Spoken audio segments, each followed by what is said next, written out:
Thank you all for coming. I'm Keith Schmitz, and on behalf of the Grassroots North Shore Steering Committee, we'd like to welcome you and appreciate the fact that you're coming by to find out more about this important issue of healthcare. As you know, we have a ridiculous healthcare system in this country. We spend the most and we get the worst outcomes of any country in the industrial world. And this is something that we've been fighting for a long time. And one of the people who's been on the forefront of this fight has been Dr. Robert Craig. He, in fact, was present at the birth of the Affordable Care Act back in 2009. Robert has been the executive director of Citizen Action of Wisconsin for the past 11 years, and this is a very Citizen Action, in case you don't know, is a very valuable component of our progressive infrastructure in this state. They've been doing great organization around healthcare and also around communications, which of course is Robert's specialty. We've been doing things with radio, and there's been co-ops that have been set up to organize all across the state. So we're very happy to have Robert here to talk about what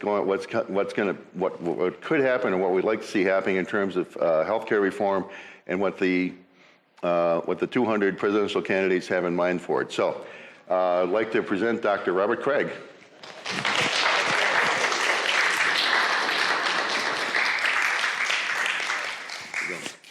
Good afternoon, everyone. Thank you, Pastor Ellen, for hosting us here and hosting us tomorrow at the Badger Care Expansion Rally at noon. And thank you, Grassroots North Shore, and Shirley especially, for all your work on this and for talking me into it, as you always succeed in doing, whatever it is. And so Karen Kirsch, our Healthcare for All co-op organizer, is right here, and you can connect with her about the rally tomorrow at noon right here.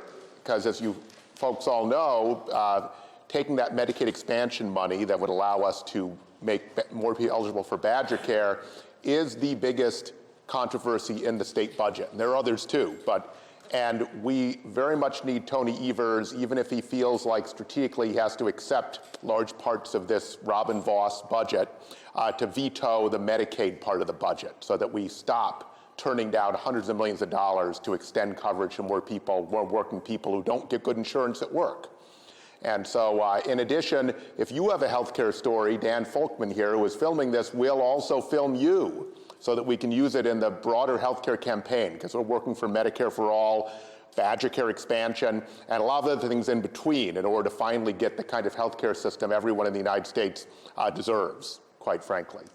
So what I'm going to try to do here is, and you'll have Dan's video of this, it'll be on the Grassroots North Shore, and I think we'll put it on the Citizen Action of Wisconsin website as well and social media, is to, in a half an hour, tell you everything you need to know about the debate over Medicare for All, so that you can make decisions about the presidential election and about what we might see if we get a president elected on it in 2021, which of course presupposes the current president will be a one-term president.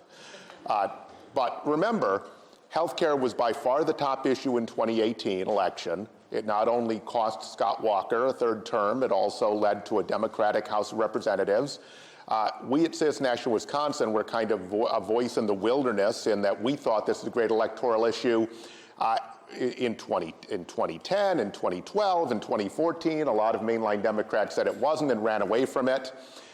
We thought pre-existing condition discrimination was the wedge issue that stood in for all the rest, that explained how unethical our healthcare system is, since you can just when you need healthcare most suddenly be thrown off your coverage and be left in a situation where you don't have life-saving care and you're bankrupted and you lose your life savings, right?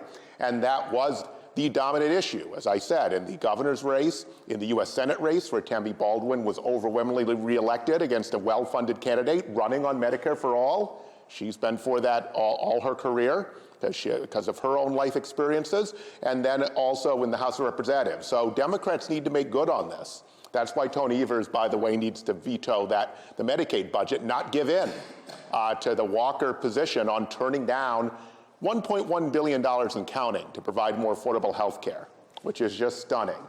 So for Medicare for All, really there's been a turn, right? After the Clinton healthcare debacle, you could call it, in the early 90s, it's a debacle in that they got nothing and it led to a right-wing backlash in Newt Gingrich.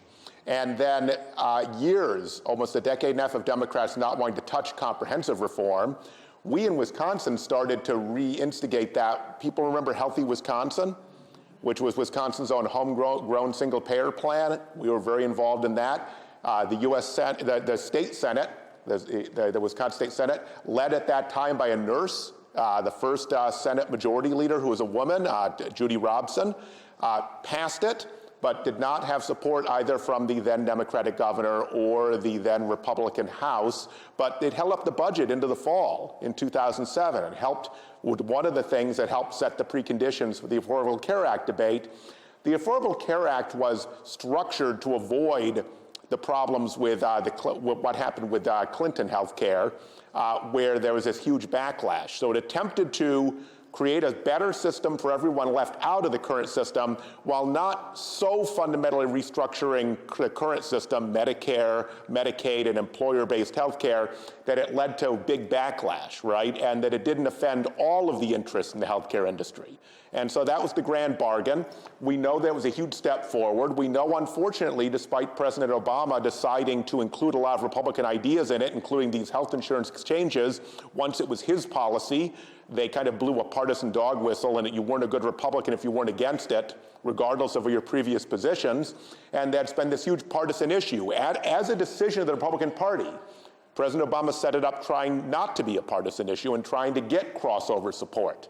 Now, part of the reason we're even doing this, having this complicated system, part of the problem with the Affordable Care Act was its complexity, right, is because we developed a very complicated, more private system than other advanced industrial countries after World War II.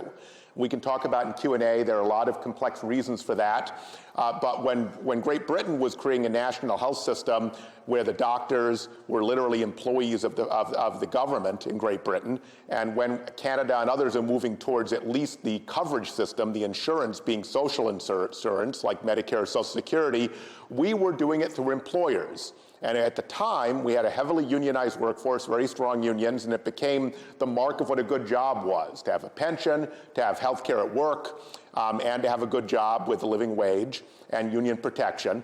And quite frankly, health care was way cheaper then. We didn't have all the technology and all the cost. So it was really like, it wouldn't have been any more expensive now than dental insurance is, right, for an employer, which isn't nearly as expensive, or probably even less than that. But it built up in that way, and it built up tax-free because of very important decisions made at that point. And that created a very big private system of insurers, the pharmaceutical industry, the medical device manufacturers, and nonprofit mostly, though there are some for-profit hospital systems that built up really without any government planning per se, right, a little bit. Medicare and Medicaid were the first big expansions, and Medicare you had to do because guess what? Why would insurance companies want to insure seniors? Because what do seniors have? What is a condition of aging? Pre-existing conditions. And so most seniors were uninsured, 2/3 of them, because insurance companies wouldn't insure them or wouldn't charge them a rate they could afford. And so you had to have Medicare, which is the beginning of the first Medicare for all single-payer style system in the United States. But we did it differently for Medicaid, which was a mistake probably. It would be better to put them together. But Johnson made huge progress. Those were two of the great advances in social and racial justice of the whole 20th century were Medicare and Medicaid, and they were built on over the years. And Medicaid became a larger and larger system. In fact, in Wisconsin, even Republicans like Tommy Thompson expanded it dramatically, expanded Badger Care, said you needed Badger Care in order to make work pay. That was Tommy Thompson. Now looking at Robin Voss, right? Someone should go back and take some quotes from Tommy Thompson about Badger Care and compare them to what Robin Voss is saying right now about it.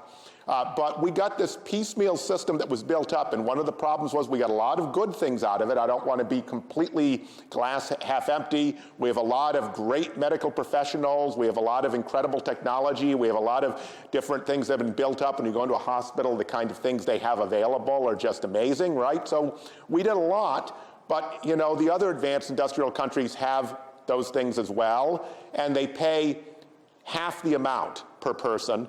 So, and they do that while covering everyone, which we don't do. And so the system, and as it gets more and more expensive, it's more and more unsustainable. It has eaten up anything that was left of wage increases. People aren't fully aware that employers are actually keeping wages low to pay for the huge health insurance cost increase every year. I can tell you it's a stress on an organization like Citizen National Wisconsin. We provide a good health plan. It is $40,000 more than it was 3 years ago for covering the same amount of people if you adjust for the number of employees. And we expect that to be $40,000 more the next year and in next 3 years. And so that affects our bottom line and our ability to how much staff we can hire, and also you know, what wages we pay good wages, but it's obviously cutting into our capacity to raise them even more than we have. And so that's affecting writ large the whole economy.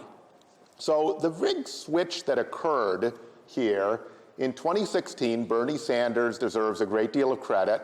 Bernie Sanders simply ran on Medicare for All, a single-payer version of Medicare for All, where the government would, like Medicare, would be the payer, right? And you wouldn't have private insurance.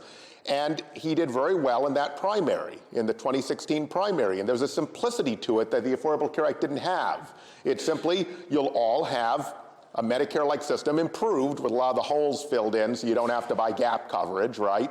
And more essential benefits covered. There are problems. The Medicare system we've set up doesn't cover everything as it should, doesn't cover nearly as much as Medicaid. So all the plans out there fix that. And some of them go further and actually include long-term care, which I'll get to. But on that simplicity, it caught fire. And so now, fast forward to 2018 I told you about, and how that election, right, was about health care. We now have a lot of candidates running on Medicare for All. Now, one thing you may be asking for yourself is, do they all mean the same thing? And the answer is no, actually. And it's partly grounded in where the public is. The public doesn't take Medicare for All necessarily to be the Canadian single-payer healthcare system. That's, now progressive activists do because we're wonky, right? And we study this stuff, but for the general public, it doesn't take it that way necessarily. Some of it does, some of it doesn't. A lot of it doesn't. A high percentage of the public thinks you can keep your own private health insurance system, coverage at work under Medicare for All, when of course, if it's single payer, you can't. So what I want to suggest to you is that the word, the definitions of it are ambiguous. Quite frankly, and pliable in a lot of ways.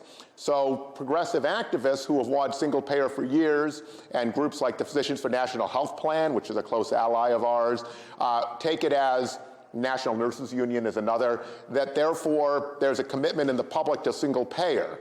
And therefore they want to use that in order to actually pass a single payer plan very quickly. And that's what is in Bernie Sanders' campaign for this election, 2020, and it's in two bills in the Congress.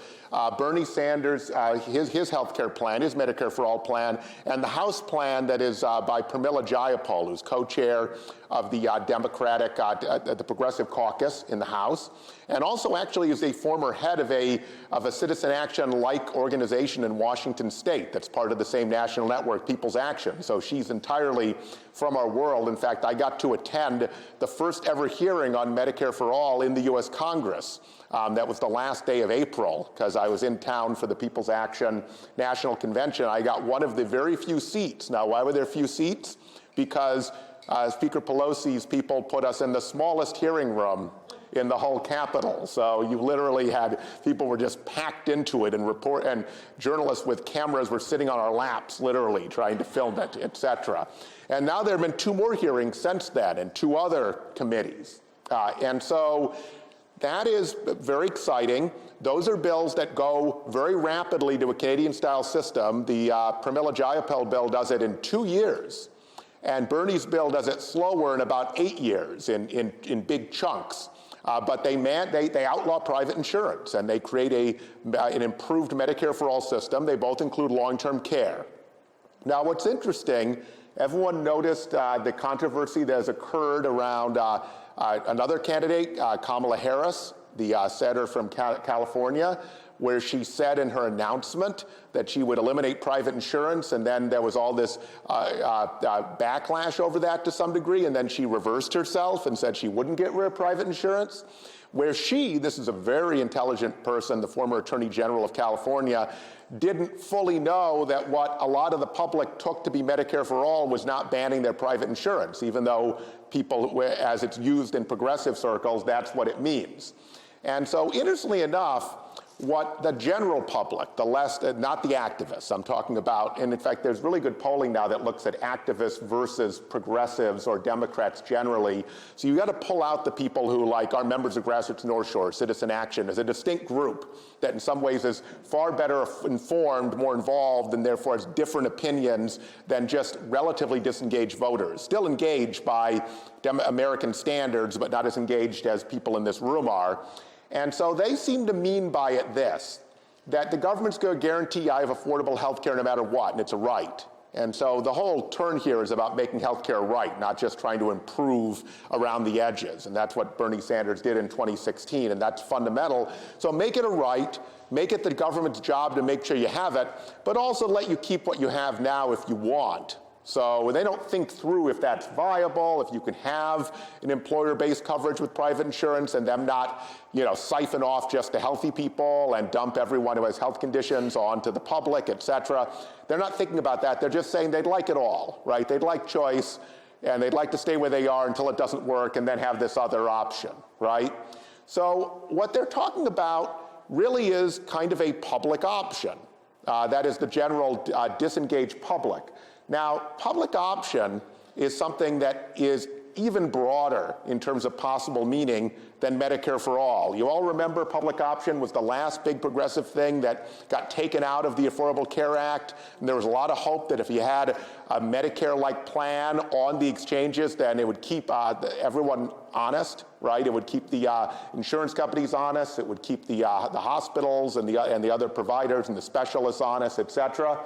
And then it was taken out because Joe Lieberman wouldn't vote for it, for example, and he was from a state that basically everyone knows what the chief industry of the state of Connecticut is, right? It's insurance, right? Yes.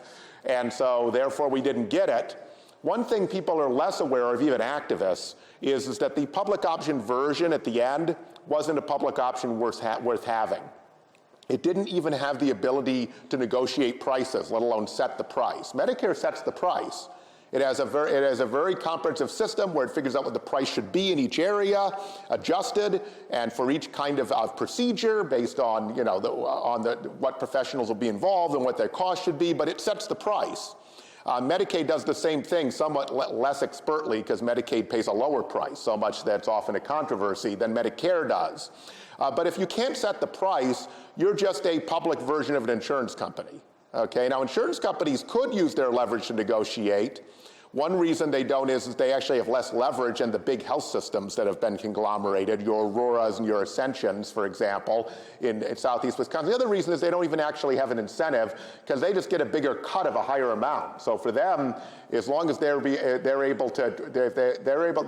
than happy to pass the rate increases on the price of medical care, medical services down, and then take the same percentage cut, which also goes up automatically, right? So they're not even incentivized to do it, even if they want to negotiate.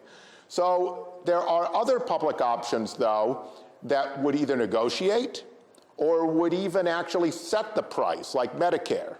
And really the problem is the price, just so everyone knows. There's very good research on this. A third of all spending in the United States, medical spending, is not value added, it's waste. It's the administration to go after claims on the medical side. It's the claim denial and apparatus on the insurance side. It's all the different insurers so doctors and hospitals have to have all these different administrators just to get paid, right, for the services. That's all very expensive. But the prices go up without really because the prices are not transparent Just so you know, only about 13% of medical services are even shoppable, according to the best research, but they're all over the map. I mean, the same hospital will charge one half for one kind of procedure than the other side of town or the other system, and then double for something else. It's just all over the map. You know the stereotypical Persian rug bazaar where you never know the price. You know the price a lot better in a Persian rug bazaar than you do in medical services. You at least finally get a price offer.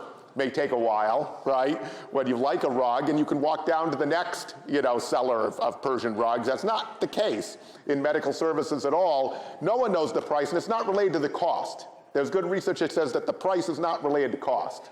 Okay, it's related to what the market will bear, where you can get more or less, and what the strategy of each hospital system is, or each provider group is, period. So the reason, for example, we have surprise medical bills for anesthesiologists is the one that everyone hears about, is because a lot of anesthesiologists decided it's in their interest not to be in network, so they can charge that higher rate. And it's in their interest for you not to know that until after you've already gotten the service, even though it occurred at an in-network hospital with everyone else in the system, the doctor, the nurse, everyone else being in network. So you have a lot of that going on in the whole system. Elizabeth Rosenthal's book, American Sickness, is a fantastic book that lays out how profit motive and how much to make is baked into the entire system. And you will not deal with that if you nibble around the edges, and if you don't deal with price, you won't deal with affordability, you won't deal with access, and you won't make it a fundamental right. So we have to do this. Now, what I want to say to you is that there are some public options not worth having. There are some candidates for president where it's unclear how good their public option is. But there are also public options that are so strong, they would over time, in my opinion, put private health insurance out of business, but it would take a little longer, and people would still have choice, so it wouldn't be the government outlawing private insurance or taking people's insurance away right away, which is what foments the biggest backlash. And the reason is this. If people are interested, there's been an incredible amount of behavioral research around what makes people tick and how they think about things. And Daniel Kahneman and Amos Tversky won Nobel Prize. Kahneman did. Tversky had passed away before Kahneman got the Nobel Prize, about how people actually think. It totally upended economics, because economics is based on classroom models on a chalkboard of how markets and people make decisions, which aren't based in any actual behavioral research whatsoever and aren't true. But one of the things Kahneman and Tversky found is that humans are incredibly loss averse or risk averse, and will overrate the cost of loss well over what a gain could be. And the result of that, when you combine that with healthcare, where it's deeply personal, where it's life and death, right, is that people in general want the system to change. This is what happened to Clinton Care, and this is what happened to the Affordable Care Act to a big degree as well. So therefore, they support changing it. But once you put a plan in front of them, it's very easy to make them very afraid that it'll be worse than what they have, and they're very worried about the loss of what they have because it's so important to them, right? Because most people are still covered. And it's a panic where they literally won't do it. And if you add to that the hundreds of millions of dollars the pharmaceutical industry, the insurance industry, some provider groups, some parts of the AMA have at stake in the system. I just heard an anti-Medicare for All ad on Meet the Press this morning. There's something called the Partnership for Americans Health is being funded by hospitals, by insurance, and by pharma and medical device, and they're running big ad campaign right now saying the government will make all your healthcare decisions, right? Which is a terrifying thing to people because people want control of their healthcare decisions. It's fundamental. That's what the research shows. And so it will be very hard to do something like Pramila Jayapal's bill, where we literally, and by the way, never mind the Senate filibuster, okay, where we literally take something away from people right away, particularly once they focus on it happening and focus on the plan. It may work in the election. Now, I'm going to tell you it's important to keep it for the election, but we then have to figure out the reality of what we can possibly pass, even in the best case scenario, a progressive president, a progressive Senate, and a progressive House of Representatives, and win, right? And how big a step we can make, and whether we can make a step that will lead to further steps. Because what we can't have, and this is a big failing in President Obama, way too much of a claim that we'd fixed everything with the ACA and there was nothing more to do. It really should have been set up as a step, a big step, but not the last step, and we need to do that again this time. So the bill I want to recommend to you that might actually be the best way to manage this risk aversion and where people actually are on health care is the Medicare for America bill. So the Medicare for America bill is by Roseanne DeLauro and by Jan Schakowsky, two congresswomen, very progressive congresswomen. What it does is it literally says that everyone will have access to Medicare, that employers can buy in, that individuals can choose it instead of their employer-based plan, that Medicaid will become this system, so there won't be separate state Medicaid programs anymore like Badger Care. And by the way, it's entirely paid for because it's paid for with the tax breaks for Trump Care. By the way, the Medicare for All bills are not paid for. They have no financing mechanism whatsoever. They leave that out. And we had a meeting with Congresswoman Gwen Moore, and she's very concerned about that as a member of the Ways and Means Committee. Well, the Medicare bill is paid for. The states are asked to keep paying what they pay for Medicaid. It's called maintenance of efforts. You take that money, and in addition, employers, if they want to buy in, can buy in at 8% of payroll. So you capture that, which is way less than they pay now for private insurance, but if they want to keep their private insurance, they can. If they want to pay double, they have the right to do so. It's just a matter of why would you? Maybe your hobby, remember Hobby Barn? Was that the name of it? The one that had the case against the ACA because they said they wanted to restrict the healthcare choices of their women, Hobby Lobby. And so Hobby Lobby can pay double or triple if it wants and have its own private insurance provider. That's fine, right? It'd be their choice. Now, of course, their employees could choose to buy Medicare for All on their own in this program. It has way better subsidies to afford it if you don't have an employer than the ACA, much richer, and it goes to 600% of poverty, 6 times the poverty rate instead of 4.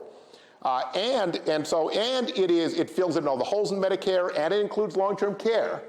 So this is a radical plan, but it's not mandated Medicare for all. It would, in my opinion, eventually, Medicare for All is so much better, kill private insurance over time, but it doesn't outlaw it. Do you see what I mean? And so that's the idea. Now, the problem is this with it. Most bills in Congress are, when are bills in Congress the strongest? They're strongest in Congress when they get introduced and they get watered down in the process, right? Then they get watered down by all of the industry pressure once passed through the capture of the regulatory state, which happens. So the question is, for Medicare for America, would it stay as strong as it is? Because if it got watered down and you couldn't negotiate the rates or set the price like Medicare, then it wouldn't save money. And it wouldn't be affordable. If you started cheapening on the benefits and creating various loopholes, it wouldn't be nearly as good. And so the real question with Medicare for America is not whether passing it as written would be a good idea, in my opinion, but whether you could pass it as written without watering it down, and whether you could hold it that good at the end of the day, after you implemented it, right? I mean, the Affordable Care Act, for example, was supposed to create mental health parity. Well, the providers and the insurance companies, especially insurance companies, have done everything they can to chip away at that. We probably don't have it now, and the insurance regulators in the states, including ours, have done very little to enforce it. We're not even sure the current administration is going to do very much to enforce it. Just to give you a heads up, the new administration. And so, in fact, Karen and I had a somewhat disturbing meeting with them that concerned us about that. Which Karen's happy to tell you about afterwards. And so we didn't get mental health parity. It got chipped away. Pre-preventive care, we're not getting it in a lot of ways. People are still paying for colonoscopies, even though having a financial disincentive to a colonoscopy kills people.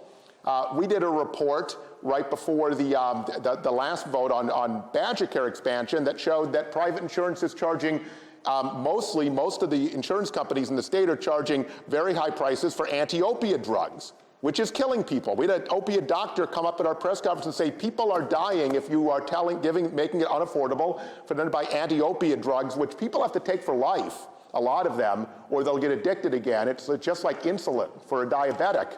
whereas Badger Care's copay for that is $1. Why? Because Badger Care, our state Medicaid program, is actually trying to get people the medicine they need. The insurance companies are trying to figure out how to pay less. And that's the problem with the current system, right? And of course, pharma is charging as much as possible as well. They're a huge part of the problem, right? And we have to be able to set prices on them. I forgot to mention, both the Medicare for All bills and the Medicare for America bill, they all negotiate with physician drug companies, and if they won't negotiate, set the price for them. Okay, set it. In fact, there's a really good bill by Lloyd Doggett that actually says that if you won't negotiate in good faith, it's a negotiation bill that we hope gets a vote in the House of Representatives, and if they won't, then we can take away your patent protection and open it up to any generic drug manufacturer to go into competition, which is exactly what should happen when someone is charging 5 times what they should for a medication that people need, right, to manage health, et cetera. So what is the solution to the fact that a public option is liable to get watered down, which is what happened with the ACA. The one we had wasn't worth having at the end of the process, and very few people knew that, including activists, not just the general public, right? Well, what I think it is this. I think it's a really good idea that Medicare for All is the campaign issue, because that's the platinum plan, right? And that drives the whole debate to the robust, to the bold. But then understand that we probably can't really pass Bernie or Pramila Jayapal's bill after we have a progressive president, a progressive Senate and House, and then we settle for Medicare for America, and so which is the gold plan. And so that gets us much more likely, if that's not your starting point but your end point, you're going to get a much bolder plan that gets us much closer to where we need to go, and then you build on it after that. So I'm going to suggest it's not an either or. It's great to have both out there. Now, there are a couple presidential candidates running on Medicare for America. You'll be very surprised to know which one is explicitly running for Medicare for America, that is actually running on the DeLauro and Schakowsky bill. Anyone want to throw out a guess? Just quickly, just popcorn this. Which candidate? Joe Biden. Beto O'Rourke is actually running on Medicare for America. Warren does not name it that, but looking at what she says, I think she essentially is. Biden is unclear. It's unclear to me. He's running on a public option. It's unclear if it's a really bad one or one as good as Medicare for America. And so I think a very valuable thing to do with Biden when he comes to our state, because we're a battleground state, is to find out a little more detail on what kind of public option. Can they set the price of medical services like Medicare? That is the key question. Can they set the price or negotiate with pharma, and is there a way to make pharma negotiate if they won't, which you need, like the Doggett bill that I recommended, for example. It looks like Harris and Booker are too, but it's a little less clear to me than it is with Warren and O'Rourke, just for example. And so this is all very interesting. I believe that Mayor Pete is essentially running on it too. I'd put him further along than, say, Biden, but not nearly as clear as O'Rourke or Warren. But he said some pretty strong things that make me think that he's running on at least a decently strong public option. I still think all of them need a lot of questions. I think Elizabeth Warren needs questions. It's interesting that this is the one area where Elizabeth Warren is less specific on policy. So she's now notorious in a good way for having a plan for that, right? There's a plan for that. The one area where she's less fleshed out is healthcare. So when she is here, which I'm sure she will be, it'd be great to ask her. Now, there is a divide kind of in the kind of single-payer community. There are some people who think that it's a sellout to settle for anything other than pure single-payer right away. And that's a realistic perspective. Their position is if you leave the for-profit entities in there, they will, they will undermine and corrupt anything, and that you just have to do away with them. And I'm not arguing against that. I'm just laying that out as a possibility. And therefore, they think Medicare for America is a threat that undermines what we need to do, right? Some of those folks do. And so that's a conversation we have to have, I think, if we're going to get to an end game, because we're not passing the Bernie Sanders plan as it is under the best of circumstances, simply because legislative processes change things, right? There's a Senate filibuster, And so we're going to have a negotiation for what's in a plan, even if the pure Medicare for all plan. And we're going to have a movement, a progressive movement, that's willing to take a good deal and not tear ourselves apart over missing one or another thing, right? As long as it's a very good deal. So there's the solemnity prayer that the Alcoholics Anonymous has, which is about knowing what you can't change, knowing what you can change, and the key line is the third, the wisdom to know the difference. We need the wisdom to know the difference and to know what is a really good deal and what is the best we can get, or what is really something where we could have gotten more, right? And to do that together, because since we are outgunned, since there'll be hundreds and hundreds of millions of dollars in the most expertly crafted ads imaginable by Madison Avenue in New York to undermine any such plan, the only way we win is something like the resistance to Trump care, but positive for a bill, right? Way more than we did in ACA. And I think ACA, the problem was in part it was complex and we were conflicted, right? And we thought it was great we were doing something, but my God, are those subsidies really enough? And will people be able to afford it? And those were all quite good questions. But again, it was a huge step forward. And at the end of the day, ACA, not because I think it was brilliantly administered or implemented, but because of what conservatives decided to do is set us up for the next big step in healthcare, because they couldn't get off of it. And despite the polling and the clear evidence that what they were trying to do after Donald Trump was elected, what Paul Ryan and Donald Trump and Mitch McConnell was trying to do was highly unpopular, kept trying to do it. And part of it was, and this is what I want to close on, the public is very, very ambivalent on healthcare. They want better healthcare. Healthcare is very important to them, but they're very afraid of something that might take away what they have. It's a risk. It's like you're in the middle of a pond. You know you have to keep crossing it. You need to jump to another stone, but you could be frozen because you're afraid that you're going to fall in the water and go down the rapids before you get to the next stone, right? And you're looking for one that might be easier to get to, right, along the way that leads you to the stone, and then across the river, so to speak. And so what we've had is, with the Clinton health care plan, the Affordable Care Act, and then Trump Care, even though they seem different, the same thing has happened in a lot of ways. That is, each side overinterprets where the public is. So Democrats, when they win an election on health care, overinterpret it and say the public's totally with us on everything, and I can push this through a process with all of these ads on TV, and we'll win because the public's with us. That's an overinterpretation. Or the Republicans, it was a great issue to beat up on President Obama, and we won elections on it, and the public's all upset. Therefore, they hate Obamacare, and therefore, of course, they're going to be with us when we get rid of Obamacare with no alternative, right? And we'll put 30 million people out of insurance, but it's awful, right? And they'll be with us. And they both all overinterpreted, both sides, where the public was. And so we can't win this election, overinterpret where the public is, and think that they are for Medicare for all or bust in 2 years, and therefore they'll be with us no matter what, or we'll generate this huge possible backlash. But by the way, if we don't do it, we're underinterpreting the public, right? Because they do want the healthcare system fixed. And they're fundamentally right. That it's broken, that it's getting more and more expensive, that it's unsustainable, and that it needs to get fixed, right? And that it should be a right. Record numbers of the American public think it is the role of government to guarantee everyone has affordable health care no matter what. And you know what the problem with conservatives are?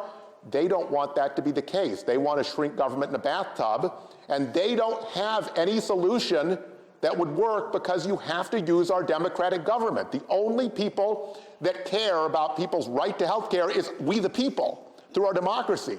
There is no market actor that does. There are individuals within the healthcare system that are in the private side that care, but the systems don't. The systems seek money and profit, right? It's why prescription drug companies are willing to have a business model that says we're going to charge way more than we need to maximize profit, because if we made 45%, it's okay to make 50, 55, 60, and Wall Street says to them, you're making 60, why you can't make 70? How about 80? I mean, there's no stopping point, right, from all the financial speculation. And so the only people to say no and to say that medication that is funded by the government to create and research needs to be affordable for people, and you can get a reasonable profit, but not a windfall profit, is us. we the people. And so the reason conservatives have been so adamant in trying to kill it and have run against a brick wall, it really is like, you know, those Civil War kind of scenes where people are dug in and they keep sending waves of troops and they get shot down, they send the next wave and the next wave, is because they can't allow us to establish that this is a role of government in our democracy because it is against their whole approach, their whole vision. Their ideology is not a workable ideology, a governing ideology for guaranteeing people health care. But what's interesting is they run like it is. President Trump in his re-election speech is saying that he's going to provide great health care with a secret plan. Remember he said Mitch McConnell was going to provide a plan? Then Mitch said, no, no, no, we don't have a plan. Then he said it's going to be after the election we'll find out the great plan. Well, he had, during the whole Trump Care debate, all this time to put out the great plan, and it never came out. And the reason is there is no plan other than us, we the people, restructuring the healthcare system in a smart way, in a way that keeps all the great stuff we have. We need to be mindful. We also need to be aware that a lot of people work in insurance or work in hospital or doctor's office administration, and that actually is going to cause a lot of people to be unemployed. Now, that doesn't mean, don't misunderstand me, therefore we have to eat the current system, but it means we actually have to do a real transition plan for those folks, and we're not talking about that enough on our side, okay?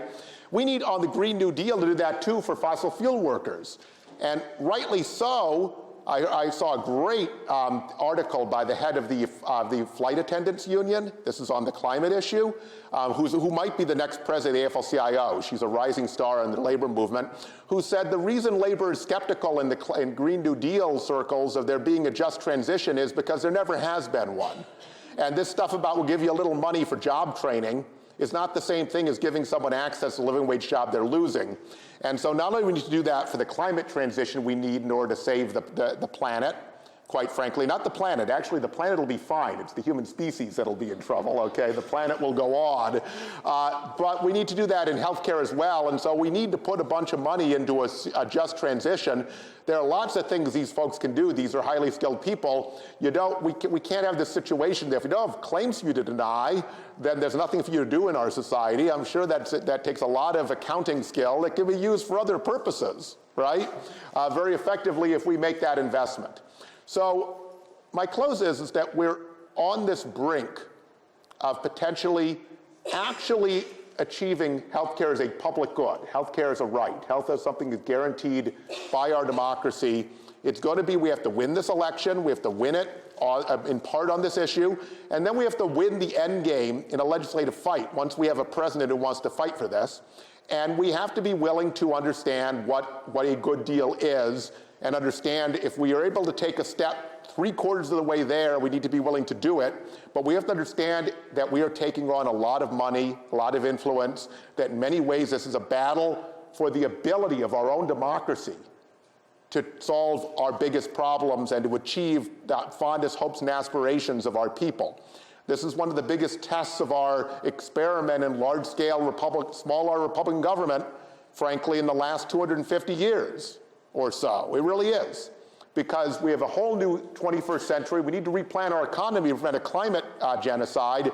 It's going to require a more effective democracy we've ever had. And to do that, we can't have the folks in charge who want to destroy the power of government to do anything and to simply outsource everything to the highest bidder. And so with that, we have a great opportunity, but we have a huge responsibility to do this well and to do it right. So with that, I would like to have Shirley say a few words, then we'll have questions. Thank you.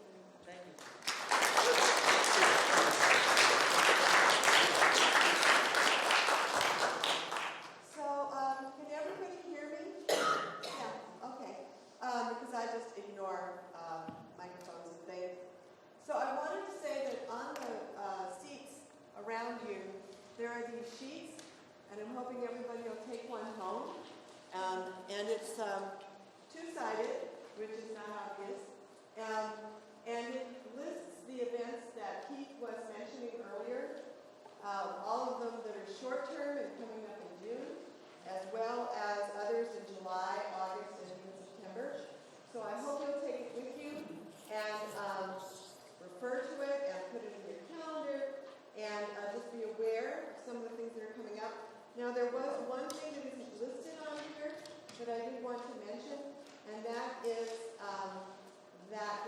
North Shore has instituted some training for what we call deep canvassing, which means going out into the community and talking to people and finding out what their issues are and what they're happy or upset about, and how to talk to them so that we have a long-term base that we can work from in different communities.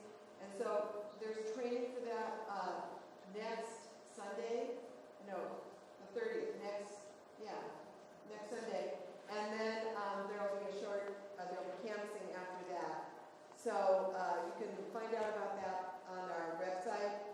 And Nancy Kaplan also is out there if you want to ask her questions about it. And she can give you more details. Speaking of more details, there's a mention here for next Saturday of calling and canvassing.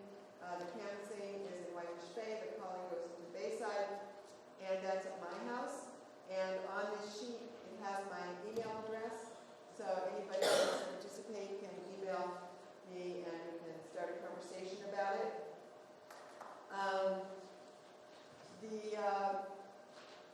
I guess the last thing I wanted to mention is that Dan Folkman is still set up for, yes, he's the one with the gold sash, so you can find him. He's set up so that he can take more videos on healthcare stories if anybody else wants to participate in that. And then that'll be used in a variety of ways, including giving it back to Citizen Action. Yes? What about the book club and the Color of Law? Okay, so the last event that we had was with Reggie Jackson, and he talked about the government pushed segregation after World War II, and there's a very well-known book called The Color of Law about just that, and it's really a fascinating book. If you are interested in that, there are multiple copies available through the library system, and we've set up so far a book club meeting on August 1st. We haven't decided whether it's in the afternoon or the early evening. I'm leaving that up to the people who are participating. I'm the person who's going to run it because I taught English for a long time and it just seems like a logical extension. But anybody who wants to participate in that should also email me at the email address on here, and I'd be happy to tell you more about it.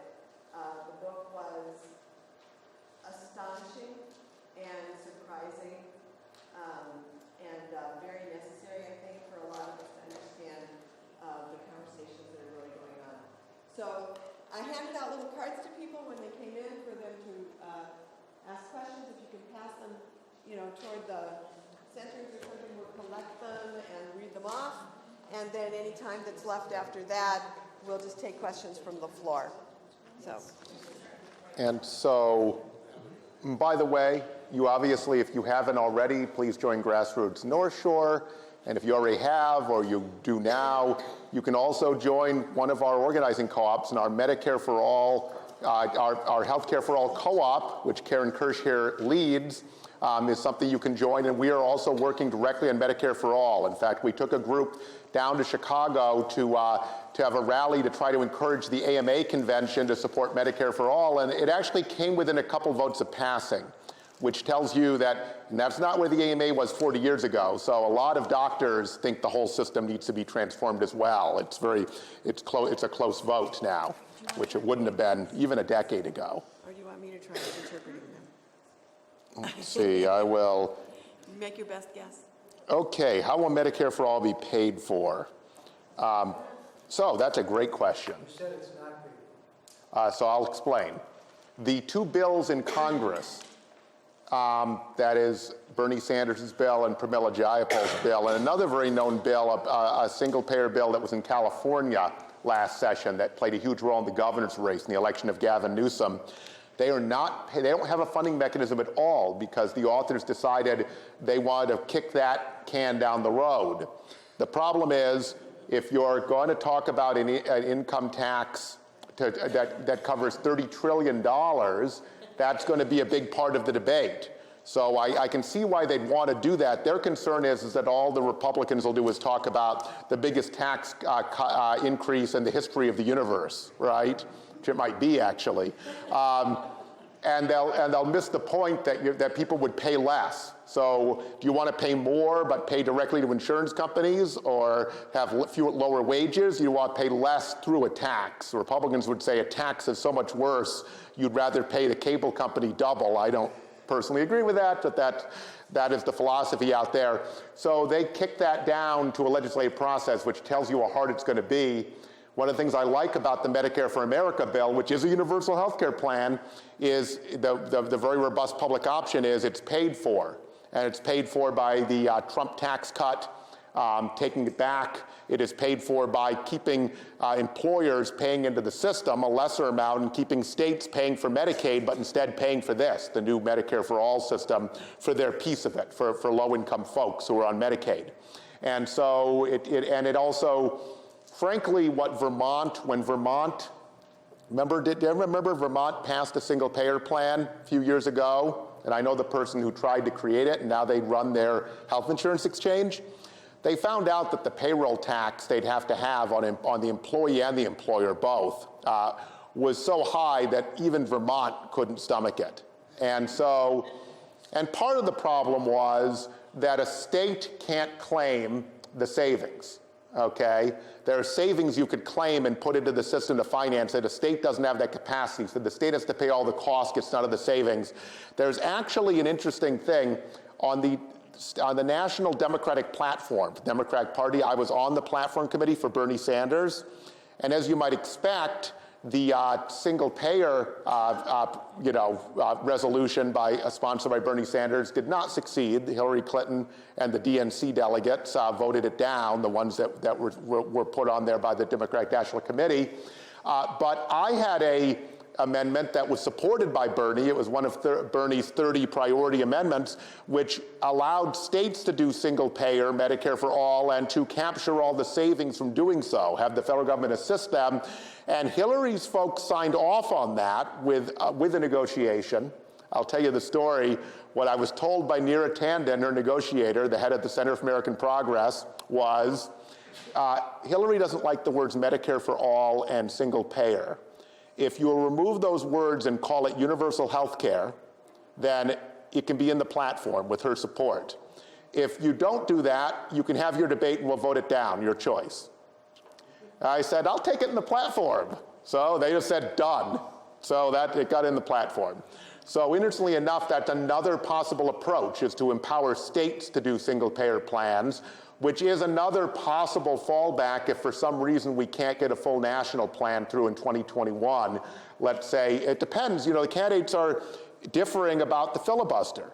Like Elizabeth Warren says she'd get rid of the filibuster. Biden is not clear whether he'd get rid of the filibuster, just for example. It's not even clear Bernie Sanders would, interestingly enough.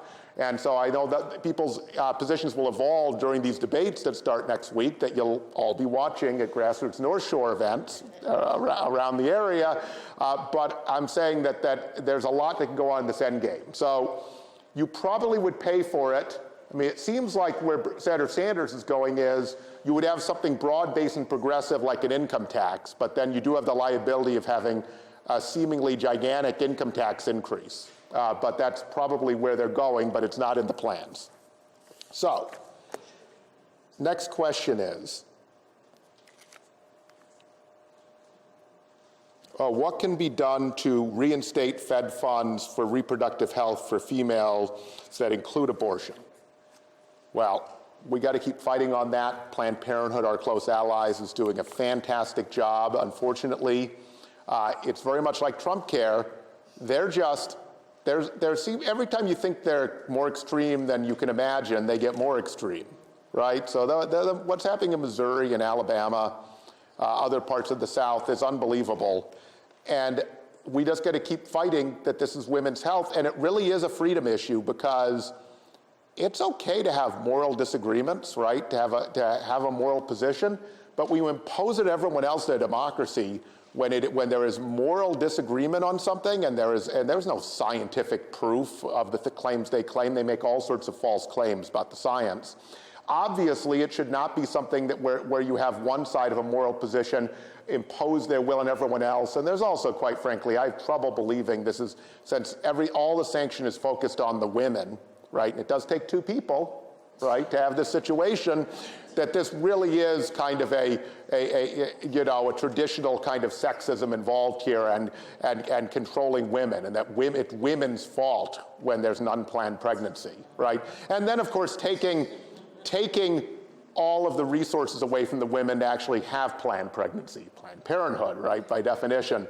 So I think that this U.S. Supreme Court is dangerous because and the state Supreme Court, were anyone surprised that the state Supreme Court upheld the lame duck?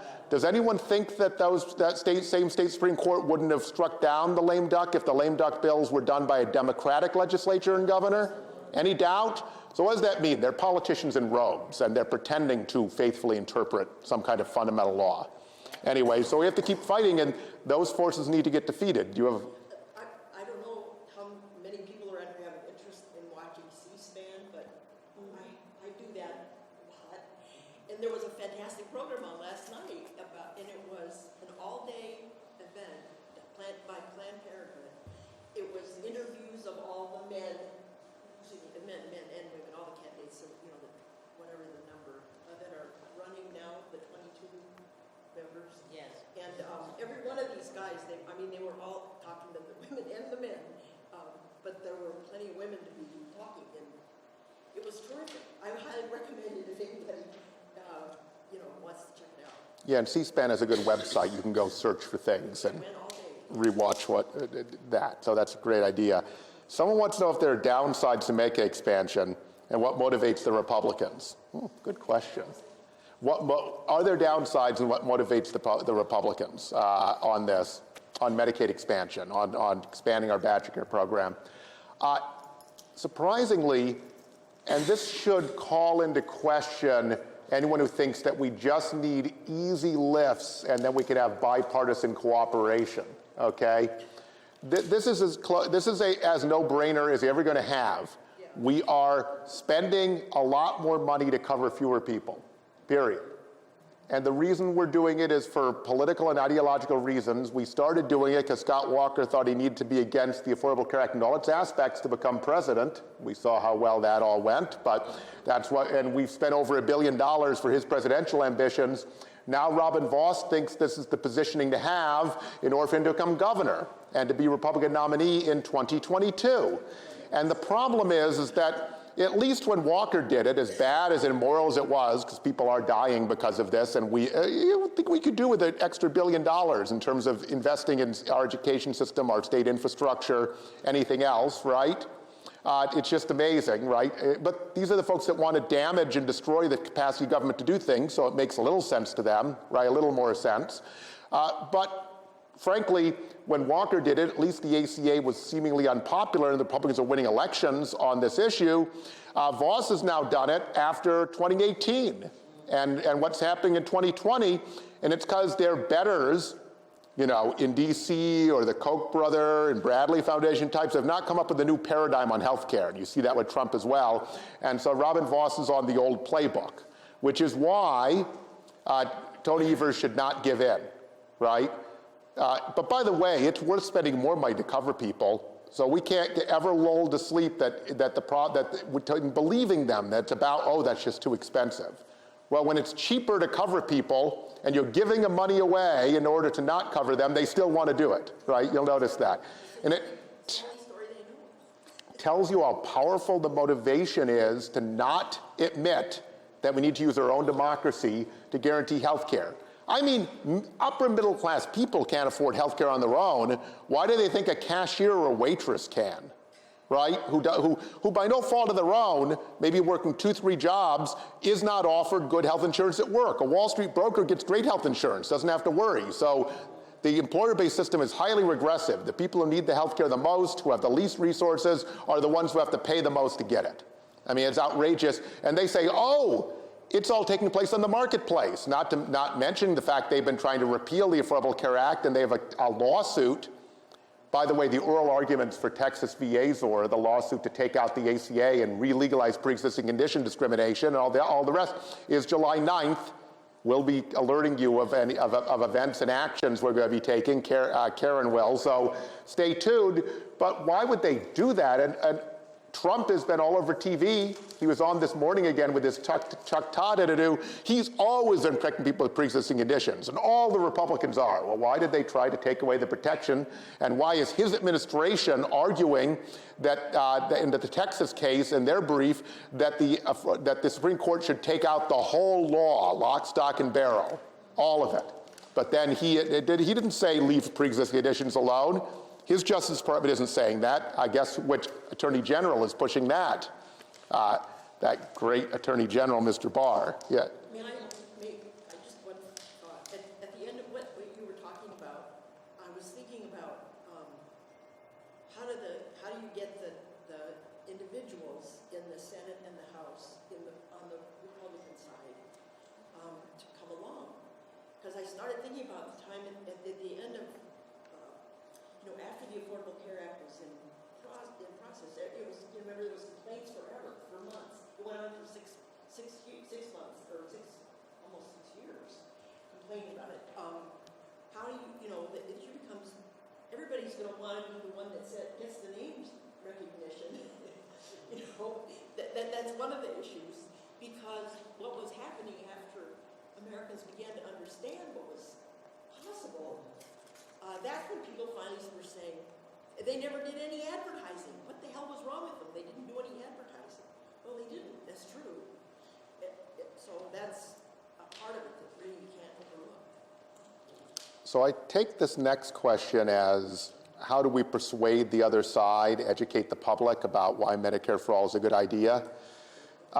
Well, there's a difference between the public, where you can make a certain case, and the opposition, some of which will believe any fact that supports their position, and will grasp it, and will resist any fact that doesn't.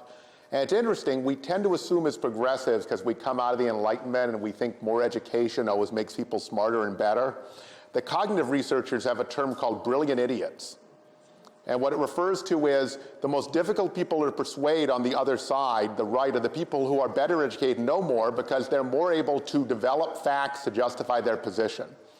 So try listening to right-wing radio, not as some kind of philosophy seminar where they're trying to provide reasons, but as literally hour after hour of rationalization for what people want to believe. Right-wingers want to believe, because that's what they are. And the better educated they are, the more able they are to grab the facts. So you'll notice on Medicaid expansion, Badge Care expansion in Wisconsin, right? We know the national research says overwhelmingly that it actually lowers the cost of private insurance, because right now only the most motivated people with health conditions are signing up for the marketplace at that income level because they have to, because they have cancer, and so they're willing to pay more than they should for their health care to hold on to it, and the healthy people are the ones not signing up. And so if you expand Medicaid, make Badger Care eligibility higher, it actually takes out a lot of people with health conditions out of private health insurance and lowers costs 7 to 12%. But lo and behold, this study funded by the Koch brothers, funded research group, came out right before the Republicans started working on their budget, saying it's going to increase cost. And it was debunked by both public health professors at UW and then by other professors at the Research Institute that put it out, let alone all the other national research. But if you listen to Alberta Darling, are we in Alberta's district right now? I assume we are. She just keeps repeating that it's going to increase the cost of insurance and health care for everyone over and over, because she needs her little fact and she's going to repeat it no matter what, and they're willing to say anything. So there's no persuading her, because the evidence, doctors have gone to her office, and I've worked with some of them on talking points, and laid all this out to her, and then the emails come out the next week and she's repeating something they know is false. And then people who are then kind of 20% Trump base will believe that because they want to believe it, right? And grasp onto it. So is there any persuading Vicki McKenna or Mark Belling or any of these folks? Dan O'Donnell? No, these are the right-wing talk shows. No, there is not, because they will just grasp onto whatever works. Now, for the public, therefore, they just have to be beaten, unfortunately. I know that sounds very undemocratic and unfriendly, but when people are impervious to reason, will make things up, and will do things that damage the public interest tremendously like this, you just have to defeat them in the legislature and elections, right? They don't want them to. We're not like the divisions we see, we're more afraid of, like anything needs to be done to them other than not hold office, right? So that we can get done the public business. They can go on to other exceptional careers, hopefully publicly beneficial, right? So we wish them no ill will other than not to be able to damage our healthcare system by having a vote in the state legislature or as a governor, et cetera. Now, with the public, you have to talk in terms of their core fundamental values. We progressives, activists, are so into the facts that we overuse the facts, right? And we need to know them. But then people like sports cars, not because they know all of the complexity of how they work, because they just like, they're cool, and you see the part you need to see, right? And how fast they are, and you experience it, right?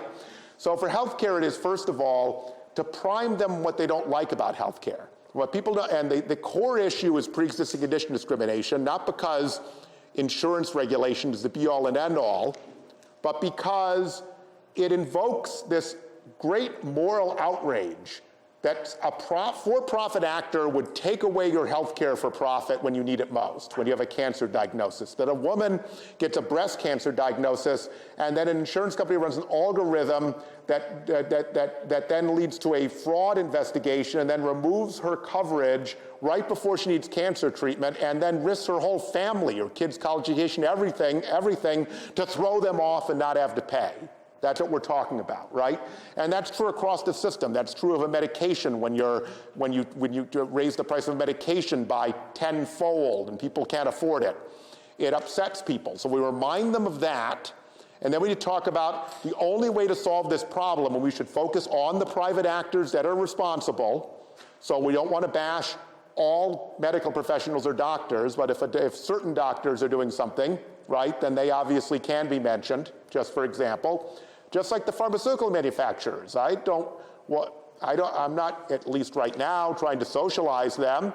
I just think they should just be able to make a reasonable, decent profit when they're in the healthcare business, the life and death business. The idea that I have a right to 90% profits in that sort of setup when it's life and death for people is immoral and not reasonable at all.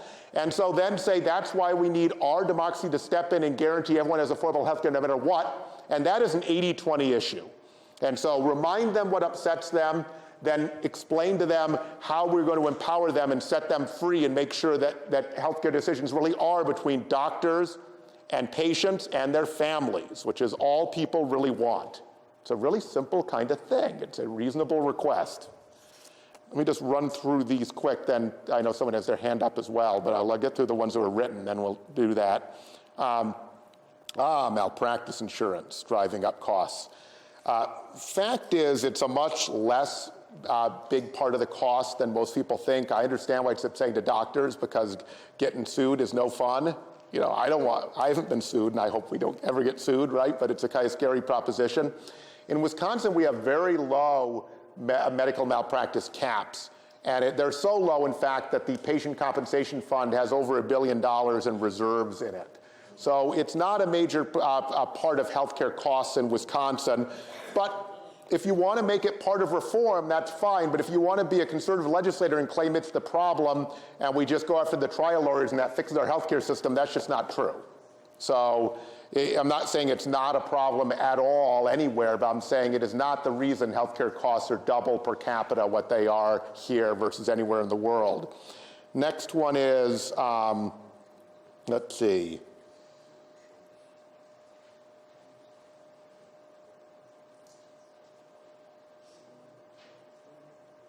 This is one about Medicare for America and paying into the system. Who wrote this one? Maybe they can, I can't quite interpret it. My handwriting is notoriously bad. Okay. So my question was, if we were to keep the current Medicare arrangement, which most of us here have experience with, and we all know that we pay a certain amount in, if we kept that system where we're all and we extended it so that the people who were getting the subsidies were the people who needed it most and not everybody, wouldn't that just take care of it economically? Take care of the alleged shortfall in the Medicare system as it is now. Right, so in other words, we'd still Yeah. have people who could pay, and then the Yeah. people who couldn't. Or you simply raise the amount that people pay who are very wealthy, right, that make $200,000 or more, wherever you want to set it. There are all sorts of ways to make Medicare sustainable as it is, just talking about Medicare as it is, not Medicare for all, right? By the way, just the way actuarial science works, Medicare has always been 5 to 10 years away from bankruptcy, the whole history of the program. So to some degree, when a politician uses that on you, they're just fear-mongering. But the other level, there really could be an issue that we should deal with. There are all sorts of financing mechanisms that make sure people best able to pay or could take care of it. And the idea that we need to cut benefits or not let people get it until they're in their 70s. The problem with that is, quite frankly, that what are the chances someone there can keep a good insurance at work that whole period? It's less and less. So there's no real crisis that means, like Paul Ryan thinks, that we need to go after quote unquote entitlements. Because we actually need Medicare, something closer to Medicare for all, rather than going after the Medicare for all we already have for people over 65, or for almost all, right, and for people with disabilities, right? So I think it's what you suggest. I haven't run the numbers, but there are a lot of other ways to not have any problem there. And remember, Ryan's plan was to hand over to private insurance, which would cost double as much. So he wasn't even about trying to make it affordable. He was about undermining government and privatizing it so we could have more profit, period. Because Ayn Rand said you should when he was a kid. He read all of her books, apparently. Is it true that 180,000 to 600,000 people file for bankruptcy for medical bills each year? Yeah, probably more. And increasingly, it's people who are already insured. And there's a real problem here. The Republicans just like to look at the number of uninsured people. Ron Johnson says, why are we trying to change the whole system for, the 12% who aren't insured? Well, first of all, it suggests that it's the same 12% and people aren't uninsured a lot of different people who cycle through. But second, it ignores the fact that the employer response to these 10, 12% increases every year for health care has been to shift more and more costs onto the employee and to cheapen out the plans and to create holes. Remember the whole George W. Bush strategy, the high deductible health plan with health savings accounts?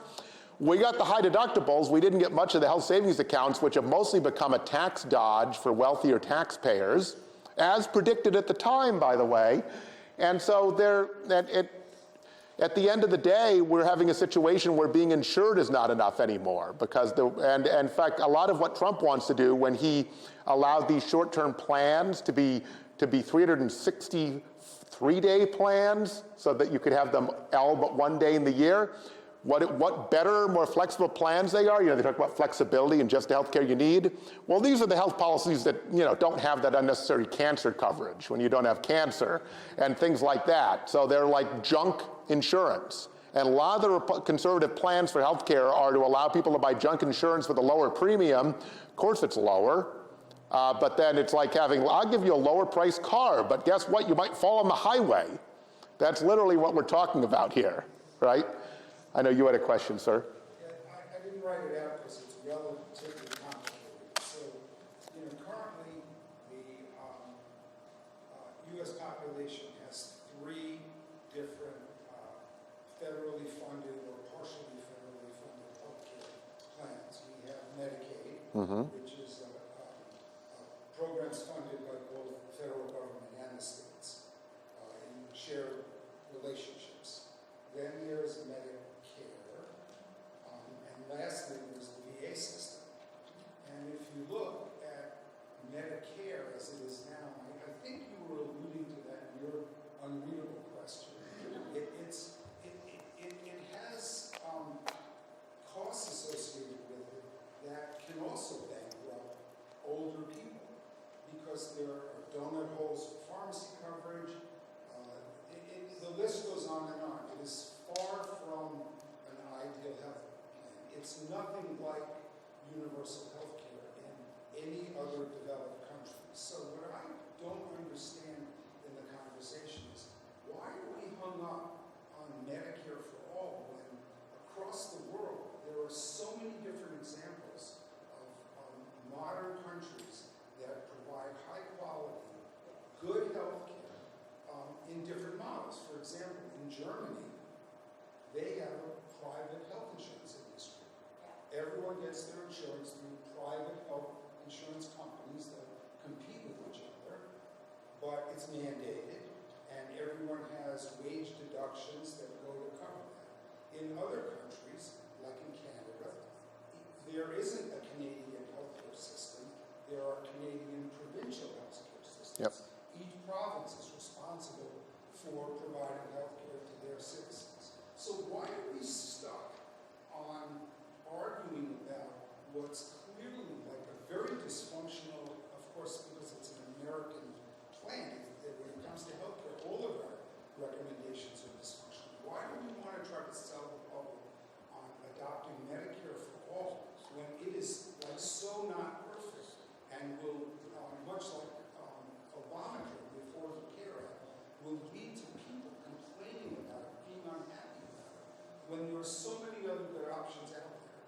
So, and lastly, when you look at almost all the other modern countries that do have some sort of mandated health care, people buy private insurance on top of it. So many Canadians have private insurance on top of their provincial health care plan. Australians have private insurance on top of their also statewide, they call them states there, statewide health care. Why are we stuck on Medicare for all? I think it's like a failed idea. Okay, so you're completely right that Medicare for all, defined as single-payer Canadian style, is not the model in a lot of other Western advanced countries. It is in some others, but not every single one. And some of them, like Germany and Switzerland, have private insurance systems. They're nonprofit, but have those systems. You're completely right about that. I think that it is progressive activists who are focused on it must be a Canadian-style single-payer plan. It is not the public, as I was describing earlier. For the public, Medicare for All is a brand that's a very broad brand, and they would probably consider these other systems in other countries to also be included. They just think Medicare for All means the government's guaranteeing I have access to affordable health care as a right, okay? So the public's not fixated on Canadian-style single-payer. Progressive activists are, and it's an open question. The dilemma is this. By the way, all of these plans are improved Medicare that fill in the holes, right, that you just talked about, right, including Medicare for America. So they're not the same, but they're the same brand. In fact, when Leah Vukmir kept attacking Tammy Baldwin for abolishing Medicare, do you all remember that in the debates? She kept saying it over and over again, and Tammy just kept ignoring her. And then Tammy said, you know, eventually Tammy just said, and got laughter at the end of one of the debates, well, apparently to Leah Vukmir, expanding Medicare is abolishing Medicare. And everyone just laughed, right?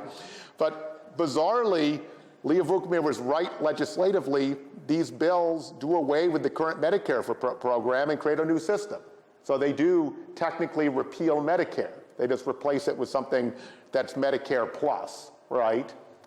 To say the least. So she was technically right, but she was acting more like a progressive. Those sort of legislative details don't matter to voters, right? If you're building a Medicare for all plan, of course you're not banning Medicare. It makes no sense, right, to the general public. So the question, though, is this. I've heard some really good single-payer advocates talk about this, and in fact, in some of the hearings that have gone on in the last 2 months in Washington. Could you train our insurance industry to have a better business model? Or would putting them in the middle lead to them simply particularly since they're all Wall Street traded companies, right, with the worst of Wall Street practices, would they not find ways to try to only insure healthy people and deny claims, whether it's in the public interest or the interest of health or not? And the ACA is not a good example. They have continued to try to find ways to go back to their own business model. When given the opportunity to have a new business model, most of them have not taken it. So that's the question. The Germans, nonprofit insurance companies, have a tradition of not acting that way and are institutionally structured that way. I don't know if you can cure United Healthcare, for example, of their approach, right? So that's the question. And then the question is, really the debate over Medicare for America versus Medicare for All is whether you have a mixed system with a really strong Medicare component that anyone can choose, or whether you're just going to have one single public system. And so that is kind of a choice that's different. Another thing you should know is that this is something to know about them being a platinum standard, and I'm not making it up. The Pramila Jayapal bill in the House and the Bernie Sanders bill in the Senate is better coverage at lower cost than any system in the world. In other words, it has no copays and deductibles. There is no other system like that. So you do have to question whether the United States could go from what we have to having by far the most liberal system easily compared to anyone, or not, in one step. I mean, that is I'd be all for it. It'd be great. I mean, I'm for America leading the way on progressive reform. Believe you me. But there's a question. There will be a question of end games. So I think I take your point that, and I don't think it's a problem with the public because they see Medicare as a broad, flexible brand. I think it is a problem that some progressives are so committed to Canadian-style single-payer is the solution, that it may be a problem with some of them accepting, 3/4 of a loaf, right? And again, for 3/4 of a loaf, I'm only for it if we make it clear that there's another quarter to get, and don't claim this is the end, we have the perfect system, right? After let's say, President Bernie Sanders or President Elizabeth Warren passes a great health care bill in her first or his first 200 days, just for example. Let's get the best darn thing we can get, the biggest advance we can get, that then sets us up hopefully for whatever's left after that, whatever chunk we're not able to get at that point. Yes? I wanted to bring up the fact that nobody's made a comparison between TRICARE for the military and Medicare. TRICARE was invented a little bit after Medicare, and that's a more recent national health care program for the armed forces who retire from their division in the Department of Defense. And I am raising this question that we really need to look at all of these different programs that the government has and make a comparison to get at the best for everybody. So, and federal retirees get Medicare Plus. The government subsidizes their private insurance and provides them with the prescription drugs with no donor hole whatsoever, and has a much better program, which is exactly like what the congressional folks get as our servants in Washington. They are making sure that federal employees have a very good program, but the general public is not factored into this, and we've got to bring it all together to have a much better program. So I think that the policy folks who are actually drafting the bills are looking at TRICARE and the TRICARE situation. For the public, they just know Medicare is the brand. So talking to general disengaged voters, it doesn't, unless they happen to be someone who has experienced TRICARE or a family, then it's worth talking about. It doesn't necessarily help explain it to them. I mean, Medicare for All in many ways, it's the way we explain unfamiliar things to people is through metaphor, right? That's why we call something the war on poverty, right? We're using war, something clear, to describe something different. So Medicare for All could also be seen kind of as a metaphor that we're using with the public in order to explain what kind of thing we're offering them, right? Because it's something they at least have some familiarity with. Shirley says one more question. I'll let Shirley choose if there's more than one hand. But there may not be another hand, so we may not have to choose. I wanted to remind you that Dan was still here. We wanted to have a little bit of time left if he was going to record any more stories. And one thing you can work with us on, we want to try to make sure that the entire congressional delegation in Wisconsin, we understand only the Democrats are open, supports hopefully both Medicare for All and Medicare for America. Because as I pointed out, Medicare for All, it's important to have the platinum standard out there and to campaign on it. At this point, Spokane is sponsoring Medicare for All, the Pramila Jayapal bill. Gwen Moore is sponsoring Medicare for America. She's a co-sponsor. We want her to do both, but she has not agreed to do that yet. We're still talking to her. And Ron Kind is co-sponsored neither. And we are actually building a whole new organizing co-op in his whole district, the Driftless area of his district. So we're going to be having that conversation with Congressman Kind. And we're going to a bunch of legislators involved in lobbying members of Congress on this so that legislators also support something, even if they can't do it with Robin Voss and Scott Fitzgerald, something bolder than Medicaid expansion, which is obviously just so obvious it's not the be-all and end-all. It's just something we should have done a long time ago, and it's great. It's the biggest advance we can make now, but that's not the whole of healthcare reform, right? It's just the obvious thing we should be doing.